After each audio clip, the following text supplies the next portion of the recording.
Esta es la entrada del Parque de Ciervo Los Pantanos. Bienvenidos a un nuevo video y bueno, estamos acá en esta reserva natural que bueno, venimos a visitar, que hace tiempo queremos hacerlo y bueno, estamos acá.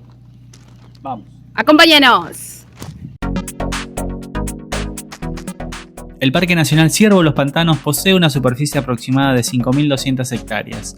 En esta área protege a gran cantidad de especies que encuentran refugio para su desarrollo y reproducción.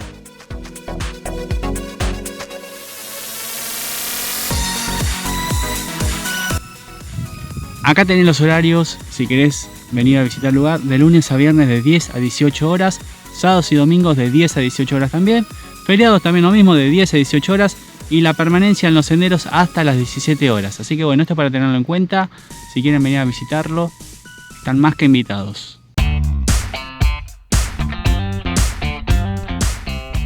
En el año 2018, la provincia de Buenos Aires cedió los terrenos de la Reserva Natural Río Luján para su integración de la Reserva Natural Otamendi, dando lugar a un espacio significativo para la conservación de la biodiversidad del humedal. De esta forma, se creó el Parque Nacional Ciervo de los Pantanos.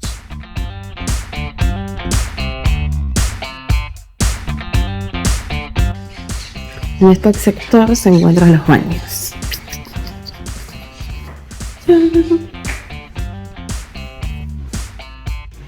Seguimos.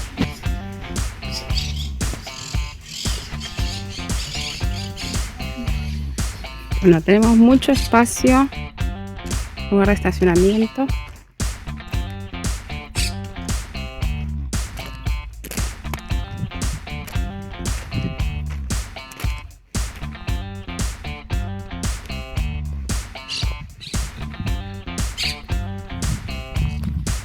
Ya está el área de picnic.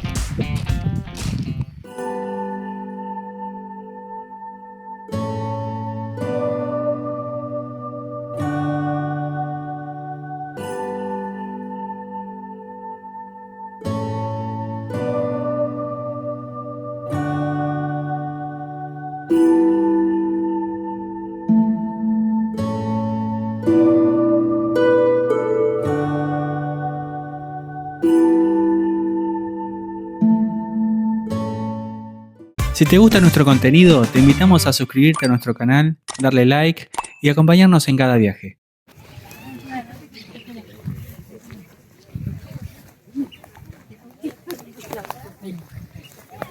Mirá, Ciervo, mirá.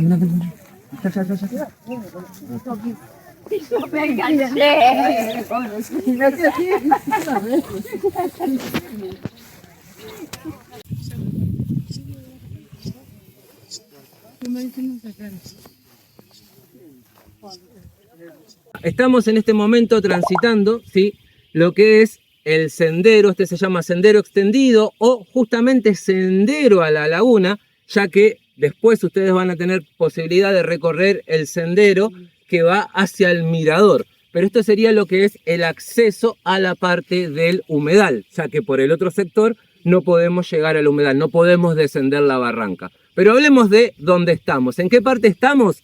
En el pastizal pampeano. ¿En qué ecorregión? En la ecorregión Pampa. ¿Sí? La famosa Pampa ondulada.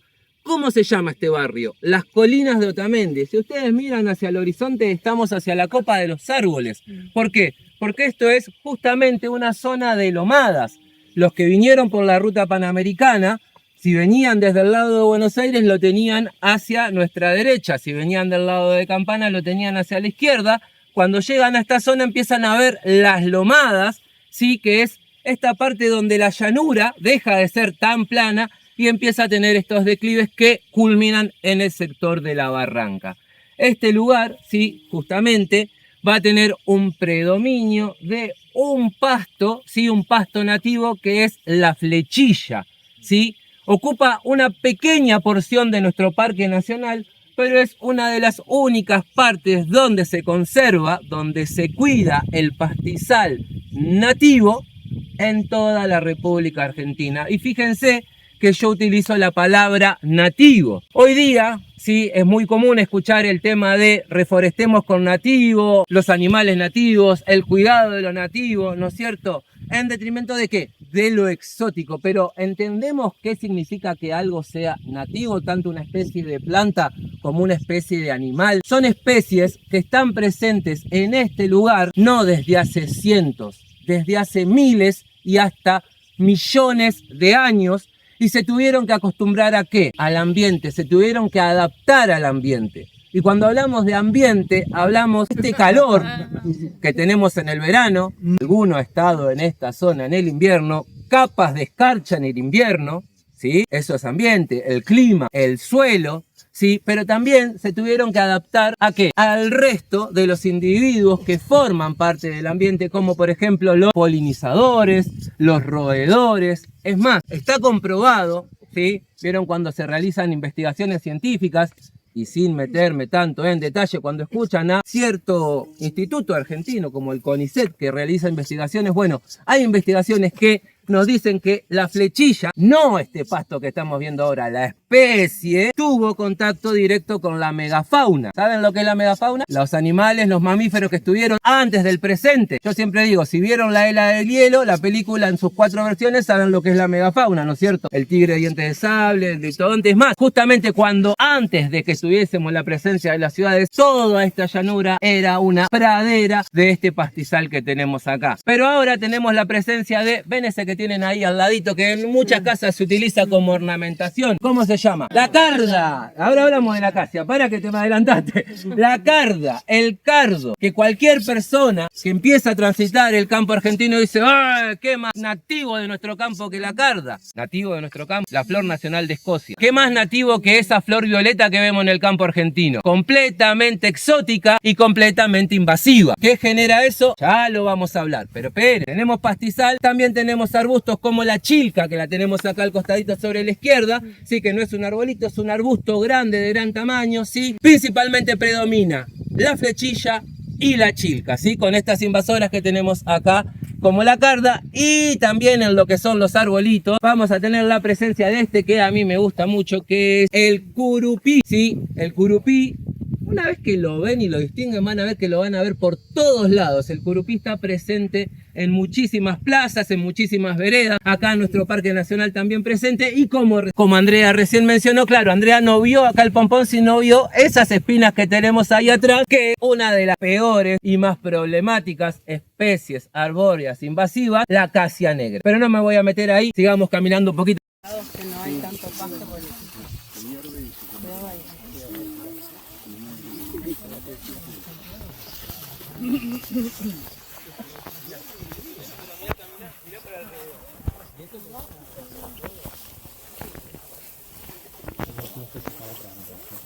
¿Eh? Sí, ¿no? ¡Ay, pinche! Paco. Ay, qué lindo acá. Vieron que hablamos de las ecorregiones, ¿no es cierto?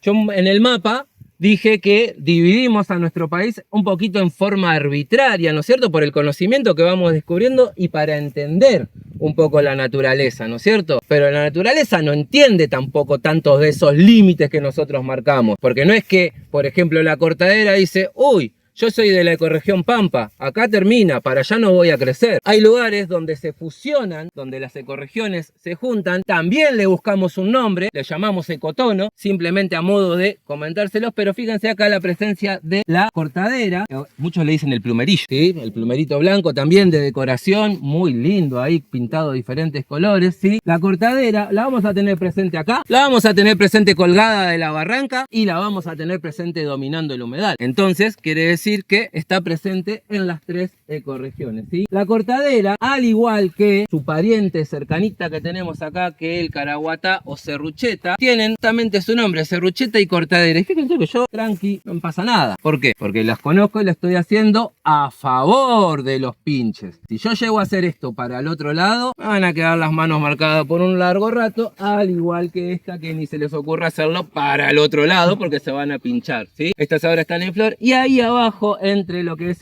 la serrucheta o caraguatá, que acumula agua, vive una ranita muy simpática, ¿sí? Una ranita muy chiquita, ranita trepadora, también puede vivir la ranita de zarzal, ¿sí? Y justamente son dos especies que en cierta época del año, ¿sí? Predominan. Ahora tenemos la presencia de, ¿sí? Los pastizales que crecieron bastante, ¿sí? Pero por ejemplo en noviembre, ¿sí? Cuando entran en lo que ustedes hicieron desde la tranquera del parque hasta el sector de uso público, es todo alrededor del caraguatá, que realmente en esa época está muy lindo. Van a variar, ¿sí? Va a variar lo que ustedes van a ver de acuerdo a la época que vengan en el parque. Hay mucha gente que en el invierno o en el otoño no le gusta porque piensa que va a encontrarse con todo apagado, con todo. Sí, es verdad, no van a tener el verde que tenemos, pero nos va a permitir mayor amplitud porque no vamos a tener tanta hoja, tanta vegetación, y nos va a permitir observar un poquito más adentro, ¿sí? Ahora, con el calor que tenemos por el horario que es, no tenemos mucha presencia de aves, pero sí, acá en el pastizal tenemos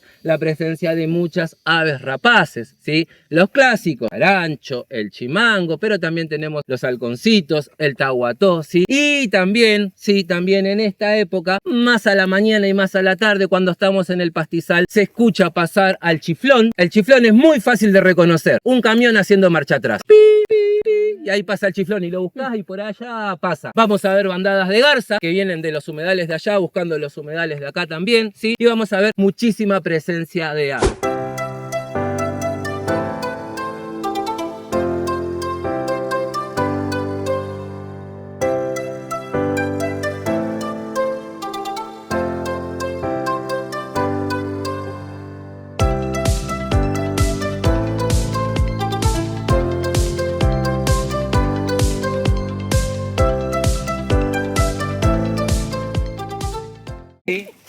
Y lamentablemente esta sombra que estamos teniendo acá, ¿sí? Digo lamentablemente, es una sombra muy pero muy linda, pero que está prácticamente conformada por una especie exótica invasiva, ¿sí? Acá tenemos la presencia del ligustro. Muchos le dicen siempre verde, las personas mayores le dicen siempre verde. Sí, este parque ha tenido una importante invasión de ligustro y de otra exótica que todos nos gusta mucho, la blanca y la negra, me refiero a la mora. La morera también es una exótica. ¿Sí?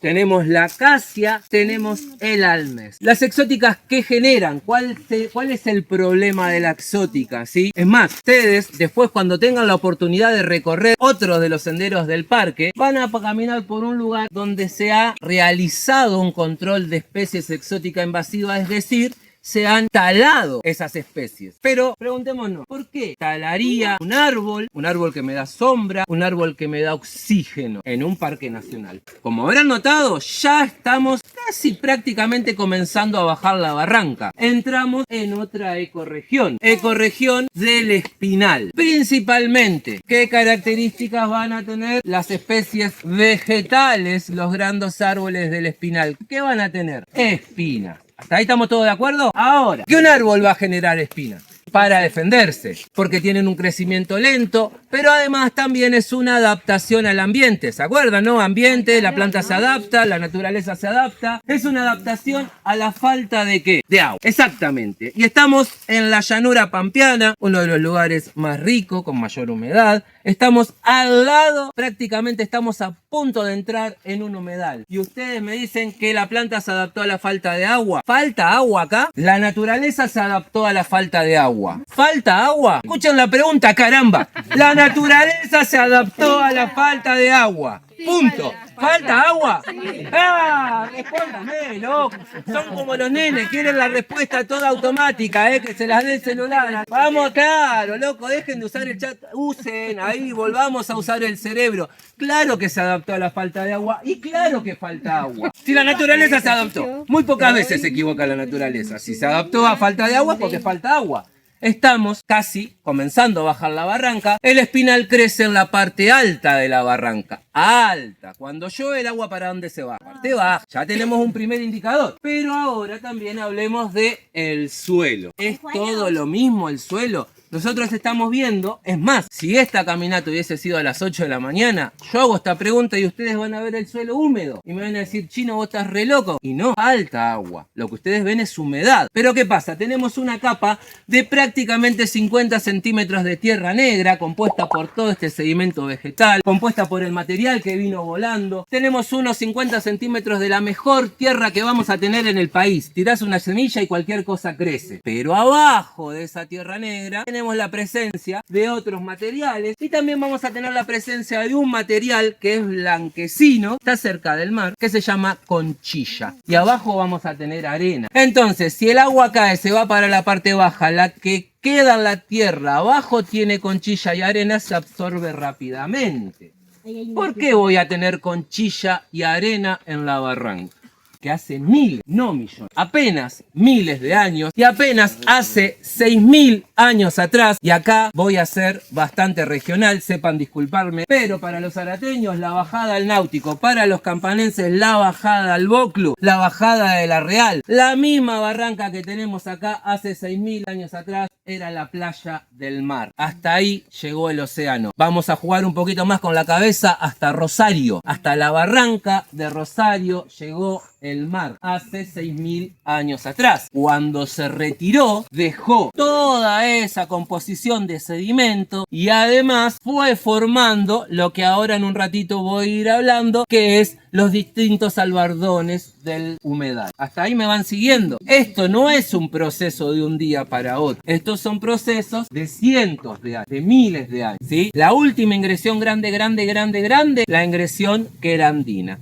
El mar se retira, deja esos sedimentos, ahí está por pasar el tren enseguidita, tren que tiene su estación acá en Otamendi, que tiene su estación en Río Luján y que atraviesa nuestro parque nacional, y estamos hablando por qué no podíamos llegar. ¿Qué se va a formar? ¿Cuál va a ser la especie predominante sacando la exótica invasora? El tala. El tala, un arbolito que realmente muchas personas no lo consideran tan bonito, a mí me gusta mucho. La única especie que va a crecer en zigzag, justamente las espinas van a estar en la punta del zigzag. ¿Cuál es el problema que tuvo el tala? ¿Cuál fue el problema que tuvo el tala? El tala genera fuego muy rápidamente. Cortás un tronquito del tala, un fosforito y el tala arranca. ¿Vieron cuando dicen que cuando llegaron los primeros españoles a la costa del Río de la Plata no había nada? No había nada, no. Había algo que ellos se cargaron, que era un monte compuesto de tala y lo que acompaña al tala, que va a ser el espinillo, el coronillo, el sombra de toro, como especies predominantes del espinal. Pero justamente todas estas especies no sirven para hacer muebles, no sirven para hacer grandes vigas, pero sí sirven ¿para qué? Para leña, para hacer fuego. Y acuérdense que en un momento también explotó la revolución industrial, las máquinas a vapor, se necesitaba mucha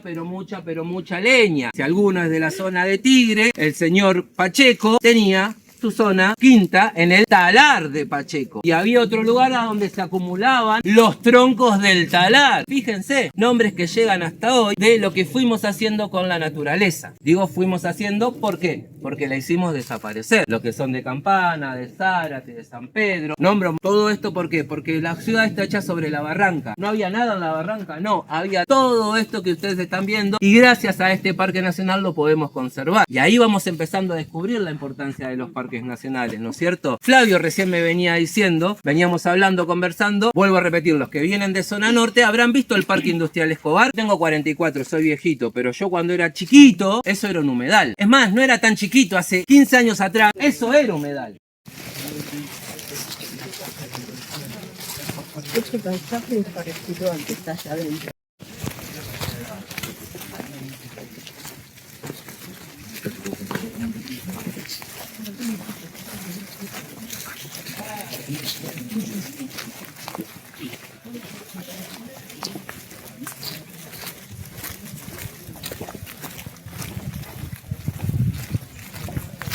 Ahí acabamos de bajar, ¿no es cierto?, la barranca, ¿sí?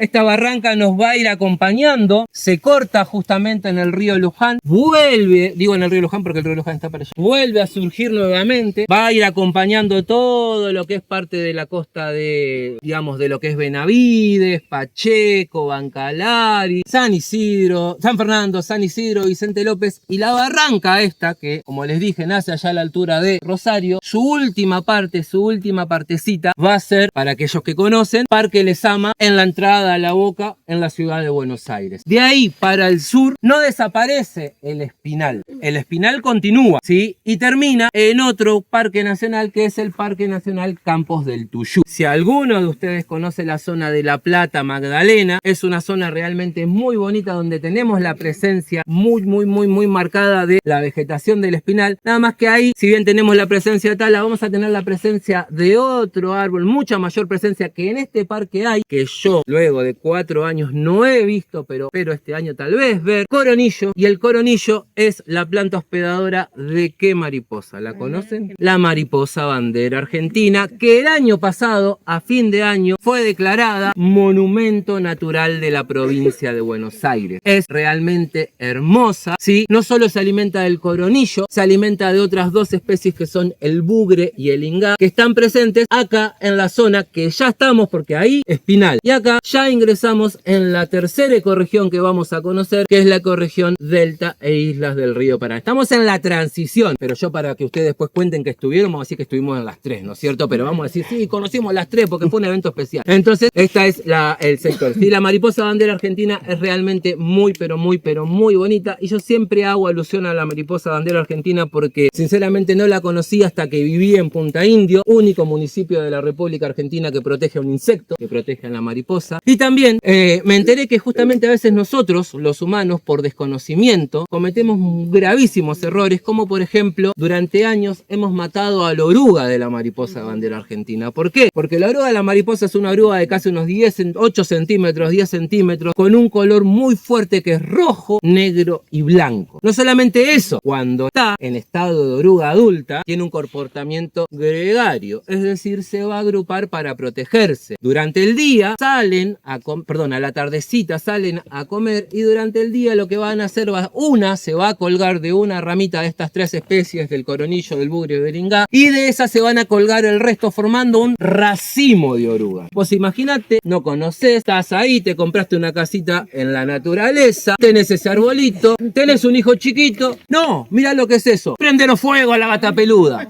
Nos cargamos primero el árbol, porque encima el coronillo, ¿vieron que el tala da mucho fuego? Bueno, el coronillo tiene tanino, pariente del quebracho, duro y con mucha leña. También nos cargamos al coronillo, y encima matamos a la oruga, sin dejar que el proceso se cumpla. Luego de trabajo, de investigación y de un trabajo, con la comunidad, ¿sí? También se logró que justamente se empiece a proteger, se la protegió también en la Reserva Ecológica Costanera Sur, se la protege en este parque, y cada vez tomó más importancia al punto que ha llegado hoy día a ser monumento natural de la provincia de Buenos Aires. ¿Venimos bien o estoy desvariando mucho? Venimos bien.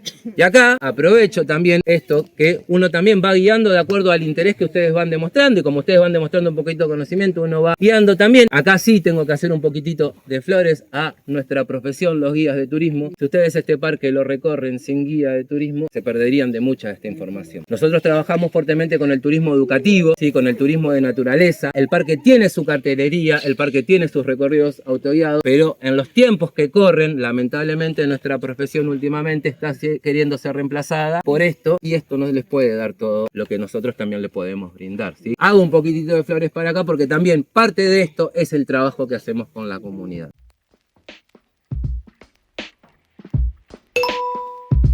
Dale like y suscríbete.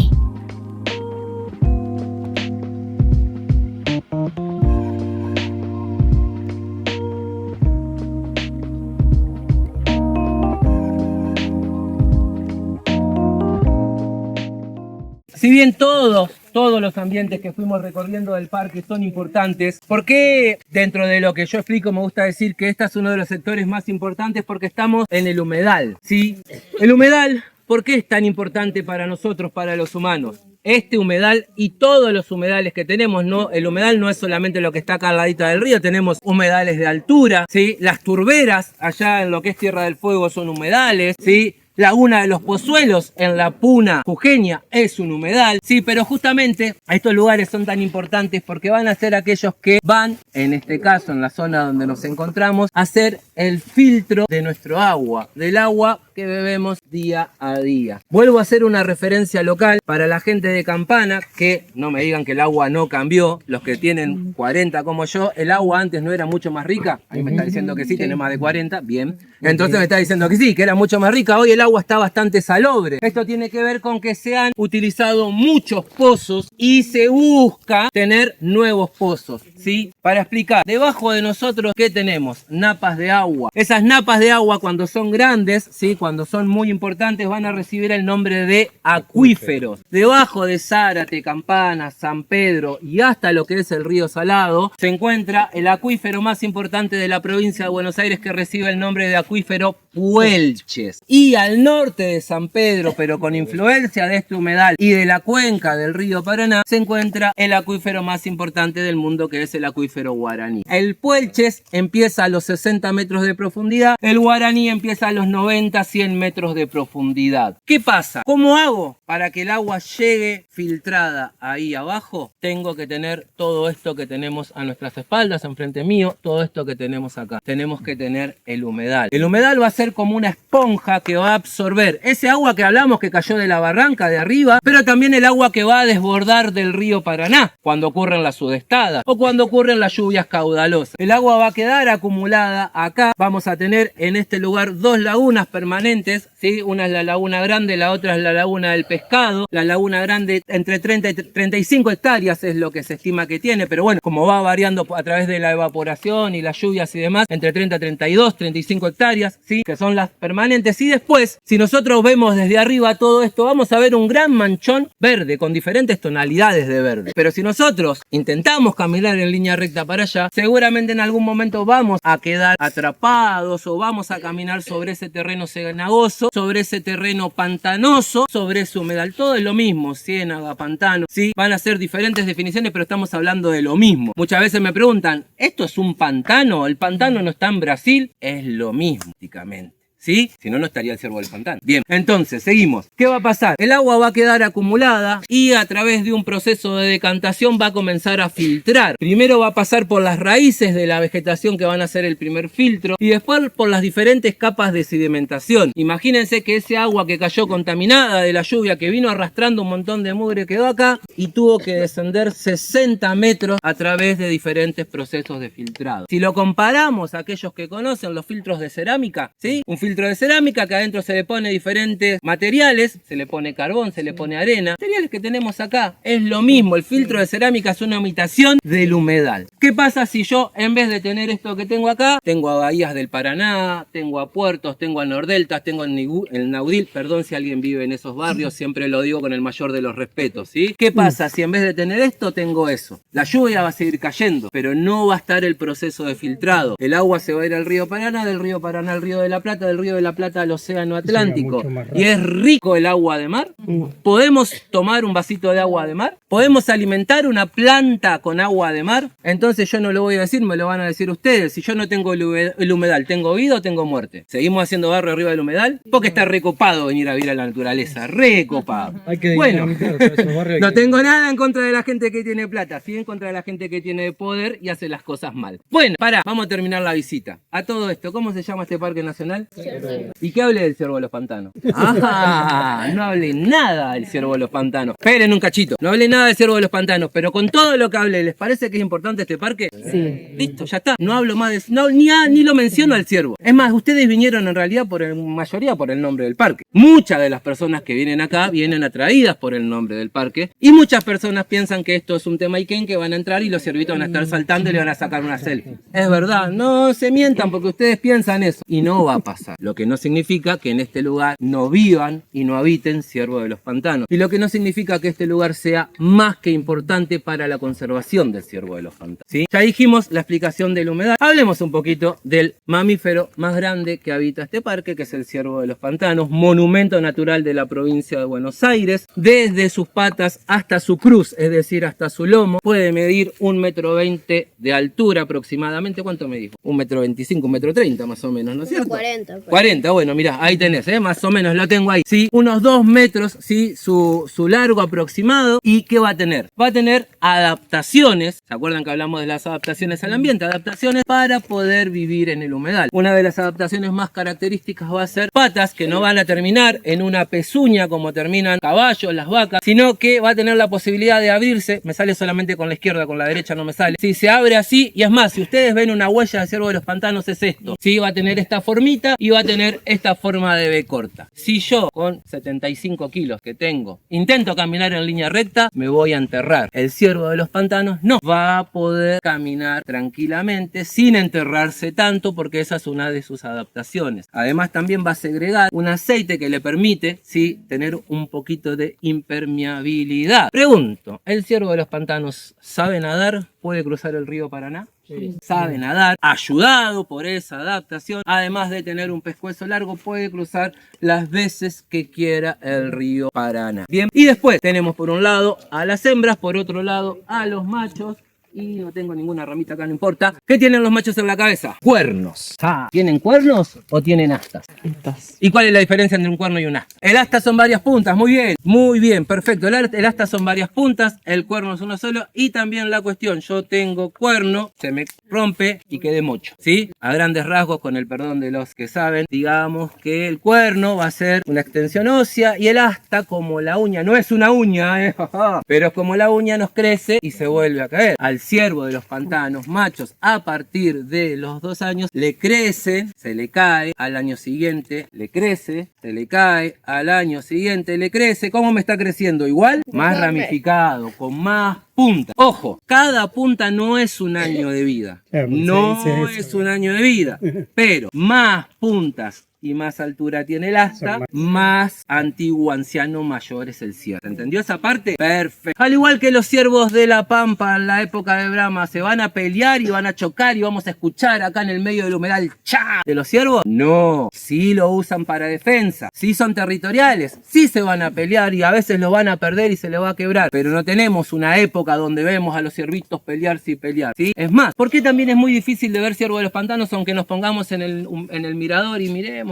Vamos a ver a 10 ciervos juntos, 15 ciervos juntos, 20 ciervos juntos. No, tampoco, es jodido el ciervo, es jodido. ¿Por qué? Porque se comportan en forma solitaria, ¿sí? Se comportan en forma solitaria, se van a juntar para aparearse, después van a verlos en forma solitaria. Pero sí lo que tiene es que es muy tranquilo, es muy sereno, es muy chusma, ¿sí? Es muy chusma cuando por ahí te llegan a ver, levanta la cabeza, te mira. Si siente peligro, va a dar la vuelta y se va a ir saltando, levantando las ancas, levantando la parte trasera y va a desaparecer. También se sabe camuflar muy bien, ¿sí? Nosotros podemos tener un ciervito acá a 10 metros o una ciervita hembra y no lo vemos, se camuflan muy bien. Durante el día aprovechan el pajonal para armar sus camas o sus dormideras y mayoritariamente en el crepúsculo, antes de que salga el sol y antes de que se haga de noche, es donde se encuentran más activos, ¿sí? El ciervo habita el sector insular, donde a través de un trabajo, no sé si ustedes habrán visto, que yo en la mochila tengo un parchecito que dice Proyecto Pantano. Proyecto Pantano es una ONG que junto con el Parque Nacional Ciervo de los Pantanos trabajan la conservación del ciervo, la investigación del ciervo, y es más, han trabajado para que este lugar se declare Parque Nacional, justamente porque ¿cuál es el problema que tiene el ciervo? La falta de espacio, ¿sí? Un ciervo puede abarcar tranquilamente toda su vida 200 metros a la redonda, es decir, en 2 hectáreas vivir toda su vida, o puede emprender una caminata de 60 kilómetros en busca de alimento. Puede cruzar el río las veces que necesite, pero ustedes saben que en el sector insular también vive gente, no solamente hay pobladores, hay forestales, y las forestales antes combatían al ciervo. ¿Por qué? Porque cuando le está creciendo las astas, el ciervito le crece con un pelito pelito ahí las astas y se... Gracias, ya está.